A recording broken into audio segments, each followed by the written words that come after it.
নমস্কার বন্ধুরা, আজ একটা সুন্দর ভর্তা আপনাদের সামনে দেখাবো। ভিডিওটি স্কিপ না করে সম্পূর্ণ দেখতে থাকুন। রেসিপিটার জন্য প্রথমে কড়াইতে আমি সরিষার তেল দিয়ে দিয়েছি, দিয়ে দেব কালো জিরে। এবার এখানে দিয়ে দেবো একটি কাঁচা লঙ্কা, চাইলে আপনারা ঝালটা কম বেশি করে নিতে পারেন, একটার জায়গায় দুটো তিনটে দিতে পারেন। দিয়ে দেবো কয়েক কোয়া রসুন। এবার এখানে দিয়ে দেবো কাঁঠালের বীজ বা দানা, এটা কিন্তু আমি সেদ্ধ করে নিয়েছি। এবার এই সমস্ত উপকরণ একটু হালকা করে ভেজে নেব।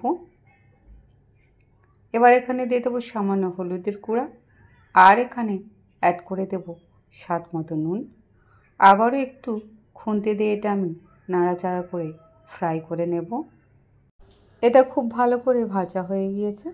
এবার এখানে আমি অ্যাড করে দেব লাউ শাক বা লাউ পাতা, তবে এর যে নরম ডগগুলো থাকে সেগুলো কিন্তু আমি ছোট ছোট করে কুচে নিয়েছি, আপনারা দেখতেই পেয়েছেন।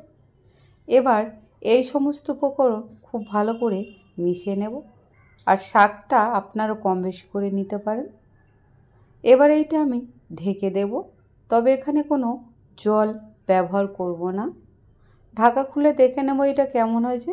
এটা থেকে কিন্তু জল বার হয়েছে, আর এই জলটা আমি শুকিয়ে নেব। এটা এভাবে নাড়াচাড়া করে একদম শুকিয়ে নিতে হবে, যেন না এর মধ্যে একটু জল থাকে। এটা খুব ভালো করে আমার ভাজা হয়ে গিয়েছে বা জলটা শুকনো করা হয়ে গিয়েছে। এবার এটা আমি তুলে ঠান্ডা করতে দেব। এবার এখানে আমি তেল দিয়ে একটি শুকনো লঙ্কা ফোড়ন দিলাম, আর এটা আমি শিলে বেটে নিয়েছি, আপনারা চাইলে মিক্সিতেও বাটতে পারেন। এবার তেল দিয়ে এটা খুব ভালো করে কষিয়ে নেব।